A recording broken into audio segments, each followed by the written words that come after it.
বলেন, হে ঈমানদারগণ, তোমরা আল্লাহ পাকের নিকট খাঁটি ভাবে তওবা করো। আল্লাহ পাক এই নির্দেশ কেন দিলেন? মিশকাত শরীফ 2য় খণ্ড 24 নম্বর পৃষ্ঠায় আসে, কুল্লু বনি আদমা খাত্তাউন। আম্বিয়া আলাইহিমুস সালাতু ওয়াস সালাম গণ ব্যতীত কোন মানুষ নিষ্পাপ না, সবাই ভুলকারী। তো যেহেতু সবাই ভুলকারী, সবাই গুনাহ করনেওয়ালা, নাফরমানি, এই জন্য আল্লাহ পাক খাঁটি ভাবে তওবা করার কথা নির্দেশ দিয়েছে। প্রথমে একটি জিনিস বোঝা দরকার, খুব সংক্ষিপ্ত সময় আলোচনা হবে। আল্লাহ পাক কেন তওবা করার নির্দেশ দিলেন? এই জিনিসটা বোঝার পূর্বে ভূমিকা স্বরূপ একটি জিনিস বুঝতে হবে। সেটা হলো, আল্লাহ হাজার হাজার লক্ষ লক্ষ মাখলুক আছে। সমস্ত মাখলুককে আল্লাহ পাক হুকুম দ্বারা তৈরি করেছে। একমাত্র মানুষকে আল্লাহ কুদরতি হাত দ্বারা তৈরি করেছে। খালাকতুকা বিয়াদি। 2 নম্বর, আল্লাহ মাখলুকাতের মধ্যে সবচেয়ে সম্মানিত মানব জাতিকে করেছে। ওয়ালাকাদ কাররামনা বনি আদম। 3 নম্বর, আল্লাহ পাক সবচেয়ে সুন্দর গঠন মানুষকে দিয়েছে। লাকাদ খালাকনাল ইনসানা ফি আহসানি তাকবীর। 4 নম্বর, পৃথিবীতে যাহা কিছু আছে সব কিছু আল্লাহ মানুষের কল্যাণ এবং মঙ্গলের জন্য তৈরি করেছে। ওয়াজআলনা লাকুম মা ফিল আরদি জামিআ। ফলের আড়তে যাবেন, দেখবেন কত ধরনের ফল আল্লাহ মানুষকে খাওয়ানোর জন্য তৈরি করেছে। সমুদ্রের পাড়ে মাছের আড়তে যাবেন, দেখবেন কত ধরনের মাছ আল্লাহ মানুষকে খাওয়ার জন্য তৈরি করেছে। সবজির মার্কেটে যাবেন, দেখবেন কত ধরনের সবজি আল্লাহ মানুষের খাওয়ার জন্য তৈরি করেছে। এক কথা, জমিনের মধ্যে যাহা কিছু আছে সব কিছু আল্লাহ পাক মানুষের কল্যাণের জন্য তৈরি করেছে। চতুর্থ কথা, আল্লাহ একটা মানুষের দেহের মধ্যে হাজার হাজার কোটি টাকার চেয়েও বেশি সম্পদ দিয়ে রেখেছে। 10 লক্ষ কম্পিউটার বিশিষ্ট মস্তিষ্ক আল্লাহ প্রত্যেক মানুষকে দিয়েছে। প্রত্যেক মানুষের 2 চোখের মধ্যে 26 কোটি ক্যামেরা ফিট করে দিয়েছে। প্রত্যেক মানুষের কানের মধ্যে 3 কোটি মেশিন আল্লাহ তৈরি করে দিয়েছে। জিহ্বার মধ্যে 3000 মেশিন তৈরি করে দিয়েছে। খাবার হজম হওয়ার জন্য পাকস্থলীর মধ্যে 3 কোটি 50 লক্ষ মেশিন তৈরি করে দিয়েছে। রক্ত রিফাইন করার জন্য কিডনি দিয়েছে। সমস্ত অঙ্গ প্রত্যঙ্গের মধ্যে রক্ত সাপ্লাই করার জন্য হার্ট দিয়েছেন। 3.5 হাত দেহের মধ্যে আল্লাহ এত শিরা উপশিরা তৈরি করেছেন, যদি একটার সাথে আর একটা জোড়া দেওয়া হয় 3 লক্ষ মাইল হবে। মানুষের অঙ্গ প্রত্যঙ্গে রক্ত সাপ্লাই দেওয়ার জন্য আল্লাহ একটা মানুষের শরীরের মধ্যে যে শিরা উপশিরা তৈরি করেছে।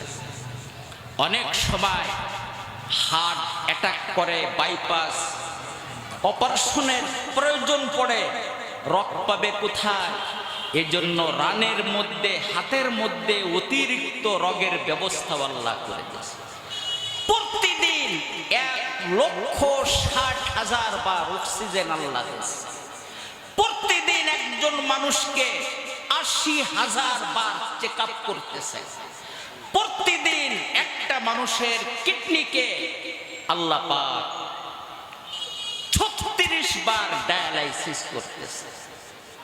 এরপর তো আমি বলতেছিলাম, আল্লাহ মানুষকে কুদরতি হাত দ্বারা তৈরি করেছেন, সবচেয়ে সম্মানী বানিয়েছেন, সবচেয়ে সুন্দর গঠন দিয়েছেন, পৃথিবীর সবকিছু মানুষের কল্যাণের জন্য তৈরি করেছেন। মানুষের দেহের মধ্যে আল্লাহ পাক কোটি কোটি টাকার সম্পদ দিয়েছে। আল্লাহ তো একজন মানুষের দেহের মধ্যে একটা পৃথিবী দিয়ে দিয়েছে। পৃথিবীর মাটি দুই প্রকার, কিছু মাটিতে গাছপালা হয়, কিছু মাটিতে গাছপালা হয় না।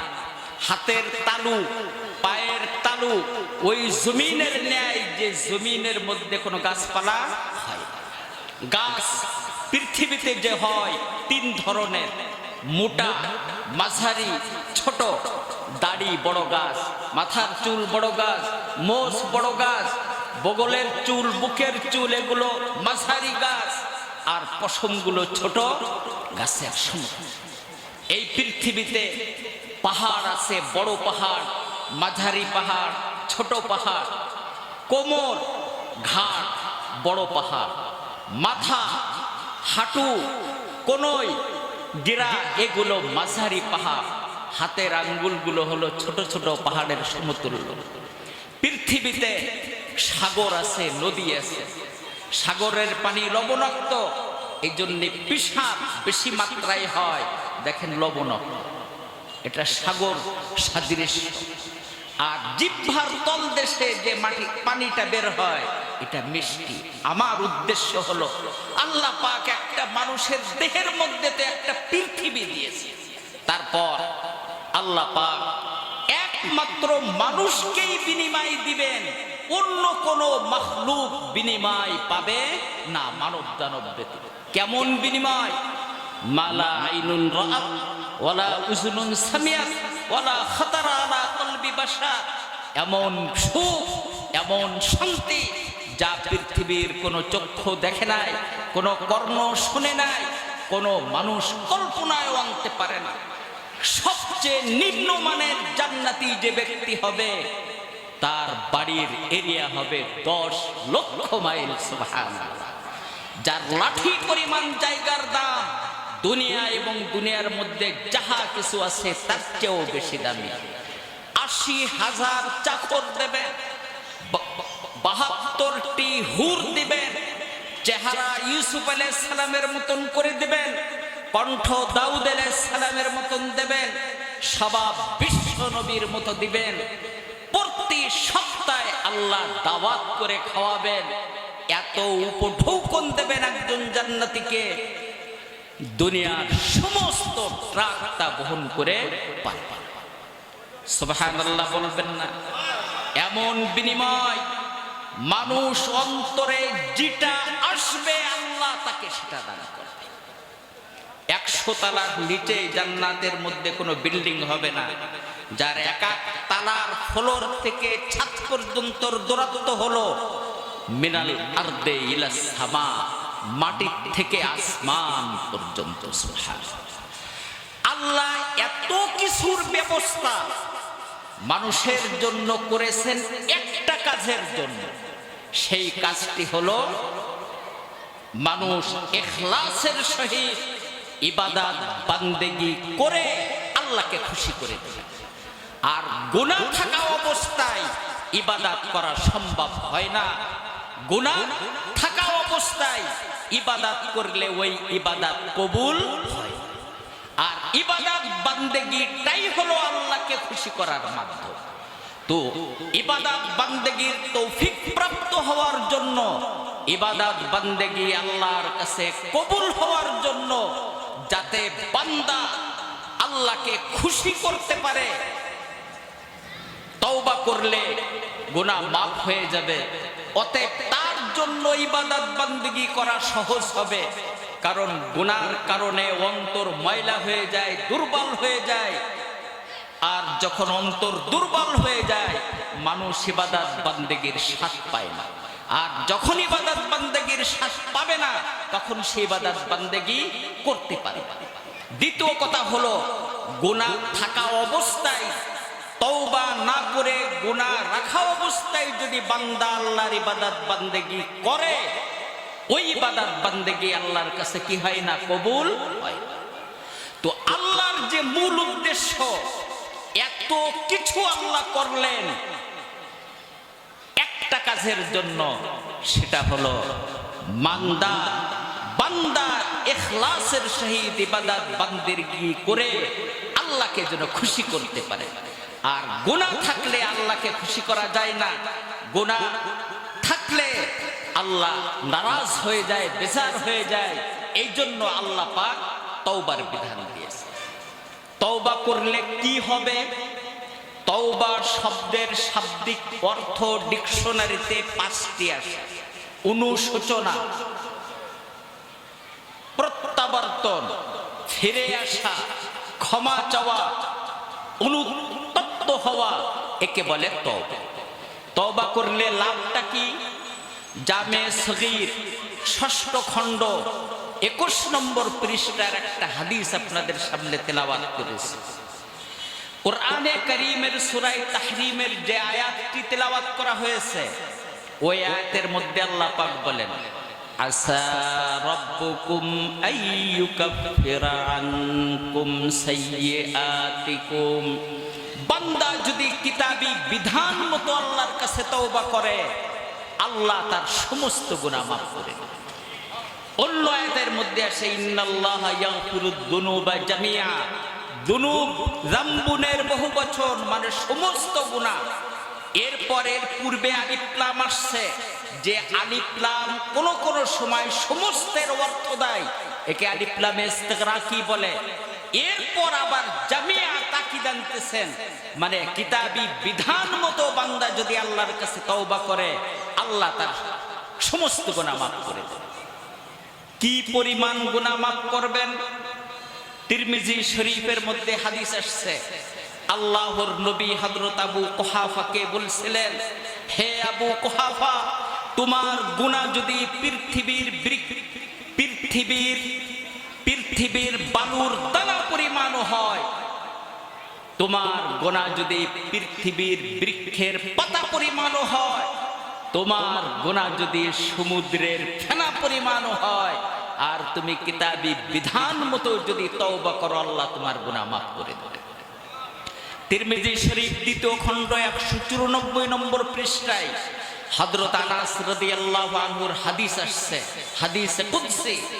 আল্লাহর নবী, আল্লাহ পাক বলেন, ইন্নাকা মা দাউতানি ওয়া রাজাউতানি গফারতু লাকা ওয়ালা উবালি ইবনা আদম লাউ বালাগাত যুনুবুকা আনানাস সাবা সুম্মা ইস্তাগফারতানি গফারতুকা ওয়ালা উবালি ইবনা আদম লাউ বালাগাত যুনুবুকা লাউ আতাইতানি বিকুরাবিল আরদি খাতায়া সুম্মা আতাইতানি লা তুশরিকু বি শাইয়া গফারতু লাকা ওয়ালা উবালি আও কামা ক্বালা আলাইহিস সালাতু ওয়াস সালাম। আল্লাহর নবী বলেন, আল্লাহ পাক বলেন, বান্দা তোর গুনাহ যদি আসমান পর্যন্ত পৌঁছে যায়, আর তুই যদি কিতাবী বিধান মতো আল্লাহর কাছে তওবা করিস, আল্লাহ তোর সমস্ত গুনাহ মাফ করে দেবে। মাটির থেকে আসমান 500 বছরের রাস্তা। নাসা মঙ্গল গ্রহে রোবট পাঠাইছিল। রোবট 9 মাসে 57 কোটি কিলোমিটার রাস্তা অতিক্রম করেছে।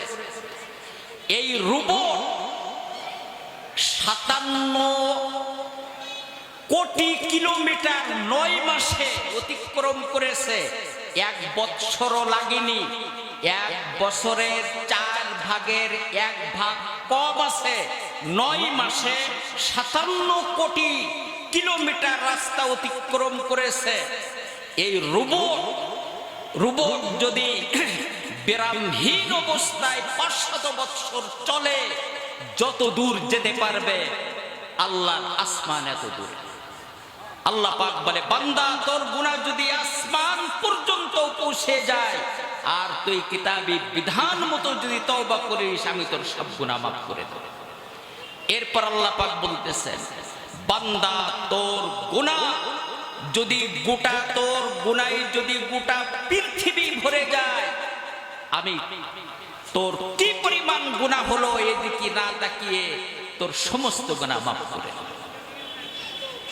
শুধু তাই, তার আমল নামায় যত লক্ষ কোটি গুনাহ আছে, আল্লাহ পাক বলেন ইউবাদদিলুল্লাহু সাইয়্যাতিহিম হাসানাত, তার সমস্ত গুনাহকে আল্লাহ নেকি বানায় দেবে।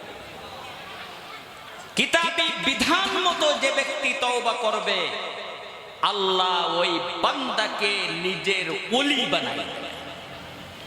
বলবেন এত গুনাহ আল্লাহ কি করে মাফ করবেন?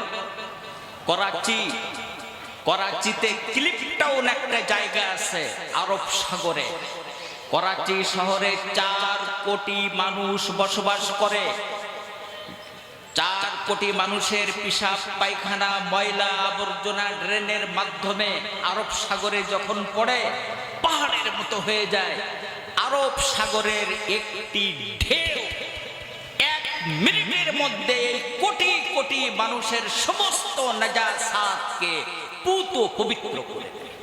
একটা সাগরের একটা ঢেউ যদি এই ক্ষমতা রাখে, আসমান জমিন চন্দ্র সূর্য গ্রহ নক্ষত্র লৌহ কলম আর কুরসির মালিক কে রহমত আপনার আমার গুনাহ মাফ করে দিতে পারে না? অবশ্যই পারেন। বান্দা যদি কিতাবী বিধান মতো তওবা করে, তার সমস্ত গুনাহ তো মাফ হবে, সমস্ত গুনাহকে নেকি বানাই দেবেন, আল্লাহ তাকে ওলি বানাই দেবেন। আল্লাহ তার উপরে এমন খুশি হবেন। মুসলিম শরীফ মিশকাত শরীফের হাদিসের মধ্যে এসেছে, যে ব্যক্তি তার জীবন থেকে সম্পূর্ণরূপে নিরাশ হয়ে গিয়েছে, সে নতুন জীবন পেলে যতটুকু খুশি হয়, বান্দা যখন কিতাবী বিধান মতো আল্লাহর কাছে তওবা করে, আল্লাহ ওই বান্দার উপরে তার চেয়ে কোটি কোটি গুণ বেশি খুশি হয়। মনে করেন কোন ব্যক্তির জন্য ফাঁসির রায় হয়েছে, আসামির পরিবার পরিজন, তারা ব্যারিস্টার, বিচারপতি, প্রধানমন্ত্রী, প্রেসিডেন্ট সবার কাছে তদবির করে কোনো কাজ হয় নাই, তার ফাঁসি হবেই হবে, 12টা 1 মিনিটে ফাঁসি।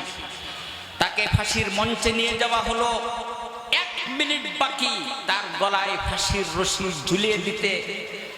এমন সময় দেশের প্রেসিডেন্ট ফাঁসির মঞ্চে উপস্থিত হলো আর তাকে ক্ষমা ঘোষণা করলো, ফাঁসির রশি ছিঁড়ে ফেলাই দিল আর ঘোষণা করলো, এই ব্যক্তি যতদিন বেঁচে থাকবে তার স্ত্রী পুত্র কন্যা পরিবার পরিজন সকলের খোরাক পোশাক চিকিৎসা ভ্রমণ সব কিছুর দায়িত্ব সরকারের। বলেন এই ব্যক্তি কতটুকু খুশি হবে? আল্লাহর নবী বলেন, কিতাবী বিধান মতো যখন কোনো ব্যক্তি তওবা করবে, আল্লাহ তার উপরে এর চেয়েও কোটি কোটি গুণ বেশি খুশি হবে। তওবা শুধু মনে মনে যদি প্রবল ইচ্ছা থাকে তওবা করার, এখনো করে নাই, তবু আল্লাহ তাকে মাফ করে দেবেন। তবু আল্লাহ তাকে কি করে দেবেন? ইমাম জালালউদ্দিন সৈয়দী রাহমাতুল্লাহ আলাইহি লুবাবুল হাদিস আলা কাউলিল হাসির এই কিতাবের মধ্যে লিখেছেন, ফালাম্মা তায়াক্কানতা বিল বাওয়ার ওয়া যানানতা আন্নাকা মিন আহলিন নার মানাহতু লাকা রিজওয়ানি ওয়া ওয়াল্লাইতু ইলাইকা গুফরানি ওয়া কুলতু লাকা লা তাহজান ক্বাদ গফারতু লাকা যুনুবা ওয়াল আওসার। বান্দা যদি মনে মনে তার এই ধারণা আসে যে আমি জাহান্নামী হয়ে যাব, আল্লাহ যদি আমাকে মাফ না করে, আল্লাহ পাক বলেন, বান্দা এতটুক ধারণাও যদি তোর অন্তরে আসে, আমি তোকে মাফ করে দেব, তোর পরে খুশি হয়ে যাব আর তোকে বলবো, বান্দা তুই কোনো চিন্তা করিস না, আমি তোর জীবনের সমস্ত পাপরাশি মাফ করে দিলাম। বান্দা আমি তোকে মাফ করব বিধায় তো আমার নাম আমি গফফার রেখেছি। কিফিল বনি ইসরাইলদের মধ্যে এক ব্যক্তি অনেক খারাপ লোক ছিল, তার মনে শুধু এতটুক আসলো যে আমি অনেক বড় পাপী, আমাকে তওবা করা দরকার। তওবা করতে পারে নাই, মারা গেছে। সকাল বেলায় তার বাড়ির গেটে লেখা উঠেছে কাদ গফারাল্লাহু কিফলান, আল্লাহ কিফিলকে মাফ করে দিয়েছে। বুখারী শরীফ, মুসলিম শরীফের মধ্যে বাবু মা যুকিরা ফি বনি ইসরাঈল, এই অধ্যায়ের মধ্যে 100 হত্যাকারীর তওবার কথা আছে। ওই লোকটা তওবা করার জন্য নায়েবে রাসূলের দরবার পর্যন্ত যাওয়ার ইচ্ছা করল, এখনো পৌঁছায়নি। রাস্তার মধ্যে তার মৃত্যু হয়ে গেছে। কিন্তু যখন তার মৃত্যু হয়, তার সিনাটা নায়েবে রাসূলের বাড়ির দিকে ঝুঁকাই দিয়েছিল। ফেরেশতা, আযাবের ফেরেশতা এসে গেল ওকে জাহান্নামে নিয়ে যাওয়ার জন্য, কারণ 100 লোককে খুন করেছে। রহমতের ফেরেশতা আসলো ওকে জান্নাতে নিয়ে যাওয়ার জন্য, কারণ সে যদিও তওবা করে নাই, তার নিয়ত তো সে করেছিল। আল্লাহ পাক, ঝগড়া শুরু হয়ে গেল। আল্লাহ পাক এক ফেরেশতাকে পাঠাই দিলেন, বললেন তুমি মীমাংসা করে দাও, যে জায়গায় তার মৃত্যু হয়েছে ওখান থেকে তার বাড়ির রাস্তা নায়েবে রাসূলের বাড়ির রাস্তা থেকে যদি বেশি হয় রহমতের ফেরেশতা নিয়ে যাবে, আর যদি কম হয় দোজখের ফেরেশতা নিয়ে যাবে। আসলে তার বাড়ি থেকে যে জায়গায় মৃত্যু হয়েছিল ওই পর্যন্ত জায়গা কম ছিল, আর ওখান থেকে নায়েবে রাসূলের বাড়ি পর্যন্ত জায়গা বেশি ছিল। আল্লাহ পাক ফেরেশতাকে ওই জমিনকে বলে দিলেন, যে জমিনের উপরে নায়েবে রাসূল বসবাস করতেন, হে জমিন তুই তার দিকে সরিয়ে যা। অতএব ওই রাস্তা কম হয়ে গেল। আর ওর বাড়ির গ্রামকে, ওর বাড়ির যে গ্রামে ছিল ওই গ্রামকে নির্দেশ দিল, হে জমিন তুই দূরে সরে যা। জন্য আল্লাহ তাকে মাফ করে দিয়েছে। তওবা কাকে বলে? জাহিরি বাতিনি গুনাহ থেকে বেঁচে থাকার নাম তওবা। তওবার সবব হলো আল্লাহর ভয়। আল্লাহর ভয় অনেক বড় জিনিস। মিশকাত শরীফ 484 নম্বর পৃষ্ঠায় হাদিস আসছে, মা মিন আবদিন মুমিনিন ইয়াখরুজু মিন আইনাইহি দুমুউন ওয়া ইন মিছলা রাসিদ দুবাব ইল্লা হারামাহুল্লাহু আলান নার। বান্দার আল্লাহর ভয়ে বান্দার চোখ থেকে যদি মাছির মাথা পরিমাণ পানি বের হয়, আল্লাহ জাহান্নামের উপরে ওই চক্ষুকে হারাম করে দেন, মানে পুরো বডিকে হারাম করে দেন। তওবার আলামত হলো 4টি। 1 নম্বর, ফরজ মাসলা যদি বাকি থাকে শিক্ষা আমলে রত হতে হবে। ফরজ ইলম যদি বাকি থাকে শিক্ষা আমলে রত হয়ে তারপর আল্লাহর কাছে তওবা করতে হবে, তাহলে আল্লাহ তওবা কবুল করবে। ফরজ ইলম এর সীমা কি? জগৎ বিখ্যাত তাফসীরে রুহুল বায়ানের মধ্যে আল্লামা ইসমাইল হাক্কি বুরুসাবি রাহমাতুল্লাহ আলাইহি বলতেছেন, আল ইলমুল্লাযী হুয়া ফারদুন লাযিমুন সালাসাতু আনওয়া, যে ইলম শিক্ষা করা প্রত্যেক মুসলমান নর-নারীর উপরে ফরজ, এই ইলম 3 প্রকার। আল আউয়াল ইলমুত তাওহীদ, আকায়েদের মাসলা। 17 প্রকার মাসআলা শিক্ষা করে ঈমান ঠিক করা, এটা ফরজে আইন। তো এই 17 প্রকার মাসাইলের আবশ্যক পরিমাণে ইলম শিক্ষা করা, এটা ফরজ। 2 নম্বর, আত্মশুদ্ধি, অসৎ স্বভাব বর্জন, সৎ স্বভাব বর্জন। 4 ধারায় মাসআলা শিক্ষা করে অসৎ স্বভাব 10 মৌলিকভাবে, সৎ স্বভাব 10 মৌলিকভাবে। এর আবশ্যক পরিমাণে ইলম শিক্ষা করে 4 ধারায় অসৎ স্বভাব বর্জন করতে, সৎ স্বভাব অর্জন করতে হবে। এটা ফরজে আইন, এটা মহা গুরুত্বপূর্ণ ফরজ, এটা দায়মি ফরজ। 4 ধারায় মাসআলা শিক্ষা করতে হবে। এই জন্য আমাদের হানাফি মাযহাবের ফতোয়ার কিতাব ফতোয়ায়ে শামী পুরাতন সফা 40 নম্বর প্রথম খণ্ড 40 নম্বর পৃষ্ঠায় লেখা আছে 4 ধারায় মাসআলা শিখতে হবে। 2 নম্বর, যদি বান্দার হক থাকে সেই হক আদায় করতে অথবা মাপ নিতে সক্ষম হওয়া। 3 নম্বর, আল্লাহর হক যদি থাকে আর তার কাজা কাফারা যদি ওয়াজিব থাকে, কাজা কাফারা আদায় করতে হবে। 4 নম্বর, এই 3 প্রকার বাদে অন্য প্রকারের গুনাহ যদি থাকে শেখ মহিউদ্দিন আবু জাকারিয়া রহমতুল্লাহ আলাইহি লিখেছেন, 4টি কাজ করতে হবে। 1 নম্বরে ইখলাসের সাথে তওবা করতে হবে, সমাজের চাপে না, দুনিয়ার আযাব থেকে বাঁচার জন্য না, দুনিয়ার স্বার্থ উদ্ধারের জন্য না, আল্লাহকে রাজি খুশি করার জন্য তওবা করতে হবে। 2 নম্বর লজ্জিত হতে হবে। 3 নম্বর ওয়া আইয়াসিবা আসমান জাসিমান আল্লাহ ইয়াউদ, ভবিষ্যতে এই গুনাহ করবে না, এর দৃঢ় প্রতিজ্ঞা করবে। 4র্থ নম্বর হলো এই গুনাহ ভবিষ্যতে যদি না হয়, যেন না হয়, এই জন্য সজাগ থাকতে হবে।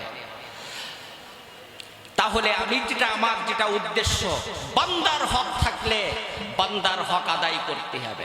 বান্দার হকের মধ্যে 3টি ধারা। 1 হলো তার সম্পর্ক ধন সম্পদের সাথে হবে, অথবা মান সম্মানের সাথে হবে, অথবা শরীয়তের কোনো মাসলার সাথে হবে।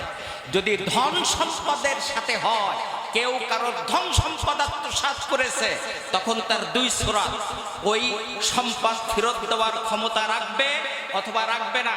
যদি ক্ষমতা রাখে তাহলে হকদারের কাছে অথবা তার ওয়ারিসদের কাছে হক পৌঁছাই দিয়ে মাপ চাইতে হবে। কথার কথা, আমি 1000 টাকা আত্মসাৎ করেছিলাম, ওই 1000 টাকা দিয়ে 1 কোটি টাকা হয়েছে, এই 1 কোটি টাকা ধরে পৌঁছাই দিয়ে ক্ষমা চাইতে হবে। যদি হকদার যদি না থাকে, ওয়ারিসদের কাছে পৌঁছাই দিতে হবে। 2 নম্বর জিনিস হলো, যদি হকদার নেই, তার ওয়ারিসও নেই। 3 নম্বর, হকদার আছে কিন্তু পৃথিবীর কোথায় আছে জানা নেই। 4র্থ, হকদার আছে কিন্তু পৃথিবীর এমন জায়গায় যে তার হক পৌঁছানো সম্ভব না, তখন শরীয়তের বিধান হলো তার হক পরিমাণ জিনিস তার নামে দান করে দিতে হবে।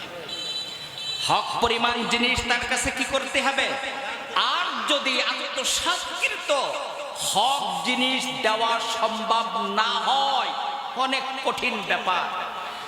আল্লাহর এত ইবাদত বান্দেগি করতে হবে, গুনার কাছেও যাওয়া যাবে না, কোন নেকির কাজ ছাড়াও যাবে না। আল্লাহ ওর উপরে খুশি হয়ে কিয়ামতের মাঠে হকদারকে খুশি করে দেবে, এই পরিমাণ ইবাদত বান্দেগি করা লাগবে। যদি মান সম্মানের সাথে সম্পর্ক থাকে, কথার কথা গালি দেছে, তো যাকে গালি দেওয়া হয়েছে তার কাছে যে বলতে হবে, ভাই আমি আপনাকে এই গালি দিয়েছিলাম, আমি তো দোষী হয়ে যাব, আল্লাহর রাস্তে আমাকে মাফ করে দেন। যদি গীবত করে থাকে, তাহলে যাদের কাছে গীবত করেছে তাদের কাছে যে বলতে হবে, আমি মিথ্যাবাদী, কালপিট, মিথ্যা কথা বলেছি। আর যার গীবত করেছে তার কাছে যে বলবে, ভাই আমি আপনার এই দোষ অমুকের কাছে বলেছি, আল্লাহর রাস্তে আমাকে মাফ করে দেন। যদি কেউ মান সম্মানের সাথে যদি হয়, কথার কথা কেউ কারোর স্ত্রীর সতীত্ব নষ্ট করেছে, কারোর মেয়ের সতীত্ব নষ্ট করেছে, তখন ইসলামের বিধান হলো এই কথা বাস্তব করলে ফিতনা ফাসাদের সম্ভাবনা থাকবে অথবা থাকবে না। যদি কোনো ফিতনার সম্ভাবনা না থাকে, তাহলে যার স্ত্রী, যার মেয়ে, যার বুড়ির সাথে এই কাজ করা হয়েছে, তার কাছে যে স্বীকার করতে হবে আমি এই অপরাধ করেছি, আমাকে ক্ষমা করে। আর যদি ফিতনা ফাসাদের সম্ভাবনা থাকে, তাহলে এই কথা বলবে না। এত ইবাদত বান্দেগি তার করতে হবে, তার মন বলবে আল্লাহ আমার উপরে খুশি হয়ে গেছে। কিয়ামতের দিন আল্লাহ নিজের পক্ষ থেকে হকদারকে খুশি করে দেবে। অনেক কঠিন ব্যাপার, অনেক কঠিন ব্যাপার। 3 নম্বর হলো, যদি শরীয়তের মাসআলার সাথে সম্পর্ক হয়, কথার কথা ভুল মাসলা দিয়েছে, মাসলা পরিবর্তন করেছে, তখন শরীয়তের বিধান হলো যে মাধ্যমে ভুল মাসলা প্রচার করেছে, ওই মাধ্যমে সঠিক মাসলা প্রচার করে আল্লাহর কাছে তওবা করা। কথার কথা, বিশ্ব ইজতেমা, টিভির পর্দা, রেডিও, ফেসবুক, পত্রিকা ইত্যাদির মধ্যে কোনো ব্যক্তি বলল তাসাউফ ফরজ না, পীর ধরা জরুরি না, তাহলে বিশ্ব ইজতেমায় বসে পড়ে বলা লাগবে আমি ভুল মশলা বলেছি। আর এই কথা বলতে হবে না তাসাউফ এটা ফরজে আইন, এটা শুধু ফরজে আইন না, আহাব্বু ইফতিরাজান, এটা দায়ী ফরজ। হ্যাঁ, বিশ্ব ইজতেমায় বলল আর নিজের বাড়ি এসে পাঞ্জাগানা মসজিদে বলল আমি ভুল মশলা বলছিলাম, তার তওবা কবুল। ইল্লাল্লাযীনা তাবু ওয়া বায়্যানু ওয়া আসলাহু ফাউলাইকা আতুবু আলাইহিম ওয়া আনাত তাওয়াবুর রহিম। তো আমি বলতেছিলাম তওবার আলামত চারটি। এক নম্বর ফরজ মাসলা, ফরজ মাসলা যদি বাকি থাকে শিক্ষা আমলে রত হয়ে তওবা করলে তওবা হবে। আজকে দুনিয়ায় দুদল মির্জাপুর বাদে তাসাউফের মাসলা কিতাবি ধারায় কয়জন জানে? অথচ লক্ষ লক্ষ পিরানা দরবার, লক্ষ লক্ষ পিরানা দরবার আছে, অবাধে মানুষকে মুরিদ করতেছে, হাদিয়া জনমের মতো খাচ্ছে। আর ধর্ম জারি কায়েমের জন্য যে টাকা দিচ্ছে হাদিয়া মনে করে কি সব খেয়ে ফেলতেছে।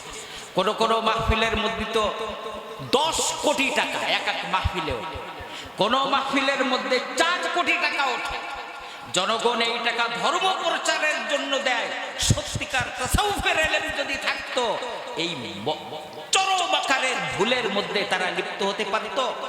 এক নম্বর হলো ফরজ ইলম যদি বাকি থাকে শিক্ষা আমলে রত হতে হবে।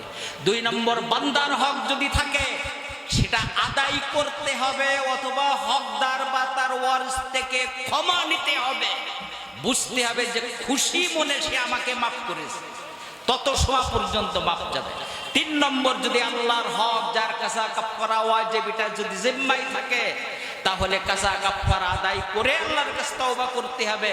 চতুর্থ, এ বাদে অন্য কোন গুনাহ যদি হয় তখন 1 নম্বর ইখলাসের সাথে তওবা করতে হবে, 2 নম্বর লজ্জিত হতে হবে, 3 নম্বর দৃঢ় প্রতিজ্ঞা করতে হবে আল্লাহ জীবনে আর কোনোদিন এই গুনাহ করব না।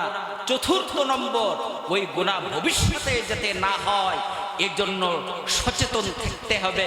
এই জন্য আবু জাকারিয়া মুহিউদ্দিন রাহমাতুল্লাহ আলাইহি মুসলিম শরীফের ব্যাখ্যায় লিখেছেন আইয়ুকলিআ আনিল মাসিয়া ওয়া আইয়ানদামা আলাইহি ওয়া আইয়াসিমা আসমান জাসিমান আল্লাহ ইয়াউদ। তওবার ইলাজ কি? তওবার ইলাজ হলো 3টি। কামেল পীরের সঙ্গ অবলম্বন করতে হবে, 2 জাহান্নামকে ভয় করতে হবে, 3 আখিরাতের যত ঘাটি আছে কবর হাসর মিজান পুলসিরাত এর ভয়াবহ অবস্থা চিন্তা করতে হবে, তাহলে ওই বান্দা তওবা করবে।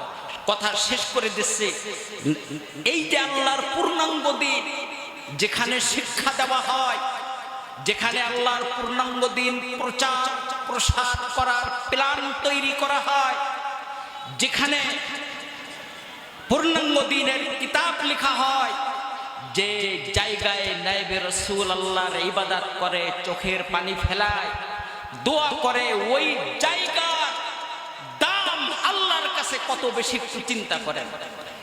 100 লোককে হত্যাকারী ব্যক্তি তওবা কবুল হওয়ার জন্য নির্দেশ দেওয়া হলো, তার কাছে যে তওবা করলে আল্লাহ তোমার তওবা কবুল করবে। কথা বুঝেছেন? একজন নায়েবে রাসূলের মর্তবা দেখেন।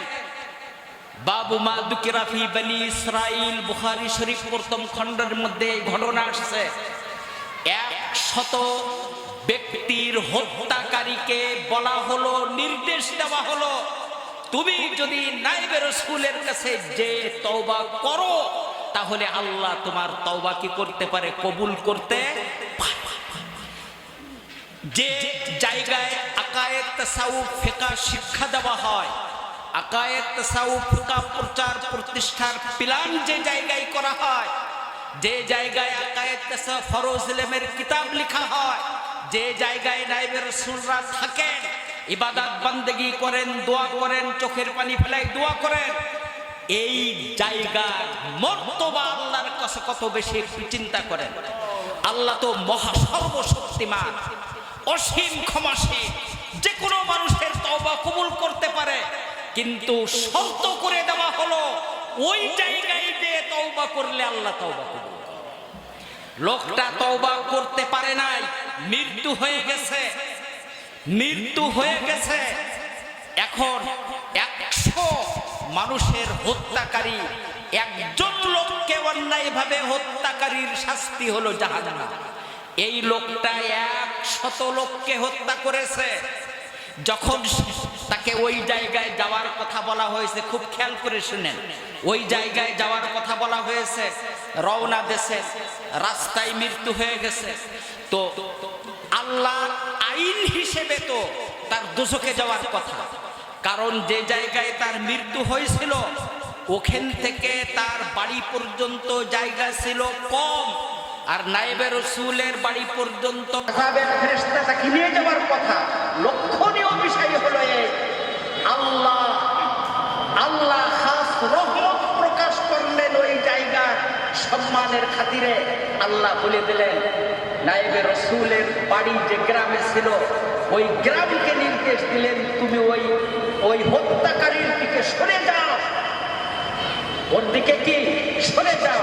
যখন সরে গেল তো মৃত্যুর জায়গা থেকে নায়েবে রাসূলের বাড়ি পর্যন্ত জায়গা কম হয়ে গেল, আর ওইটা কি হয়ে গেল, বেশি হয়ে গেল। বিদায় রহমতের ফেরেশতা তাকে নিয়ে। তো আমি বলতেছিলাম যে জায়গায় আল্লাহর পূর্ণাঙ্গ দিন শিক্ষা দেওয়া হয়, তার পূর্ণাঙ্গ দিন সারা বিশ্বে প্রচার প্রতিষ্ঠার প্ল্যান তৈরি করা হয়, যেখানে বসে পড়ে ফরজ এলেমের কিতাব লেখা হয়, যেখানে নায়েবে রাসূল গুণ থাকেন, যে জায়গায় তারা ইবাদত করে, আল্লাহ ইবাদত বান্দেগি করে চোখের পানি ফেলায়, এই জায়গার দাম আল্লাহর কাছে অনেক বেশি, অনেক বেশি। মির্জাপুর আছে, দুদল দরবার শরীফ আছে। তো বলতেছিলাম মির্জাপুরে বিল্ডিং তৈরি হচ্ছে, জামানাত নায়েবে রাসূল প্রায় 32 লক্ষ টাকা ঋণ আছে। ভাইরা আমার, আল্লাহর নবী কসম খেয়ে বলেছে, বান্দা তুই যদি কিতাবী বিধান মতো খরচ করিস আমি তোর মাল বাড়াই। বুখারী শরীফ 2য় খণ্ড, ওর মধ্যে হাদিস আসছে, প্রথম খণ্ড, বান্দা তুই খরচ কর, আমি তোর যে পড়বে খরচ কর। সাহাবায়ে কেরাম রিজওয়ানুল্লাহি আলাইহিম আজমাইন, ওনারা আল্লাহর দ্বীন জারি কায়েম করার জন্য প্রয়োজনের অতিরিক্ত মাল খরচ করেন। আমরা তো ইতিহাস জানি, হযরত আমর ইবনুল আস যেদিন মারা যান 50,000 দিনারের মালিক ছিলেন। 50,000 দিনার, এক দিনার 1,30,000 টাকা কালকের মার্কেট। 1,30,000কে 50,000 দিয়ে গুণ দেন, দেখেন কত হাজার কোটি টাকা। আব্দুল্লাহ ইবনে জুবায়ের রাদিয়াল্লাহু আনহু 3 লক্ষ দিনারের মালিক ছিলেন, 1000 ঘোড়ার মালিক ছিলেন, 1000 গোলামের মালিক ছিলেন। হযরত উসমান গনি 3,50,000 দিনারের মালিক ছিলেন, 10 লক্ষ দিরহামের মালিক ছিলেন। আর ওয়াদিয়ে কুরা এবং খাইবারের জমিদার ছিলেন। আব্দুর রহমান ইবনে আওফ 47 লক্ষ কোটি টাকার মালিক ছিলেন 1400 বছর।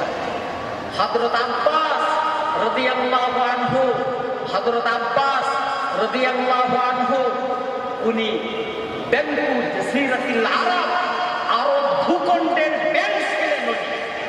আল্লাহ তেনাদের এত সম্পদ দিয়েছিলেন, আল্লাহর দ্বীন জারি কায়েম করার জন্য আল্লাহর নবীকে সাহায্য করেছিলেন। তাসাউফ এটা দায়ী ফরজ। দুনিয়ায় যত অপকর্ম, যত নাফরমানি, যত গুনাহ, সব কিছু তাসাউফ অর্জন না করার কারণে 2019 থেকে 2024 ডিসেম্বর পর্যন্ত এই বাংলাদেশে 16,550 জনকে খুন করা হয়েছে। 16,550 জনকে মার্ডার করা হয়েছে। ছিনতাই হয়েছে 9,955টি এই 5 বছরে। ডাকাতি হয়েছে 685টি, চুরি হয়েছে 55,000, আর নারী নির্যাতন হয়েছে 17,124। 2024 সালে 1 জানুয়ারি থেকে জুলাই পর্যন্ত এই 5 মাসে বাংলাদেশে 1,533 জনকে মার্ডার করা হয়েছে, আর ছিনতাই হয়েছে 1,222টি, ডাকাতি হয়েছে 183টি, অপহরণ হয়েছে 281টি, চুরি হয়েছে 1,466টি, আর নারী নির্যাতন হয়েছে 9,000। আমার বলা উদ্দেশ্য হলো, পৃথিবীতে 193টি দেশ, আর ছোটখাটো ধরলে 261টি দেশ, এর মধ্যে বাংলাদেশ ছোট একটা দেশ। এই দেশে 5 বছরে যদি এই নাফরমানি হয়, গোটা বিশ্বে কি পরিমাণ হয়েছে? এই গোটা বিশ্বে এই যে ডাকাতি, ছিনতাই, চুরি, নারী নির্যাতন, এই সব কিছুর মূল হলো বিশ্ববাসী তাসাউফ থেকে দূরে আছে। বিশ্ববাসী কার থেকে দূরে আছে? তাসাউফ থেকে দূরে আছে। আল্লাহ আমাদেরকে তাসাউফ শিক্ষা করে যথাযথভাবে অসৎ স্বভাব বর্জন, সৎ স্বভাব অর্জন করে রূহানি, জিসমানি, মানি বندگی করে সিফাতি মুমিন হওয়ার তৌফিক দান করো। ওয়া মা আলাইনা ইল্লাল বালাগ। আসসালামু আলাইকুম।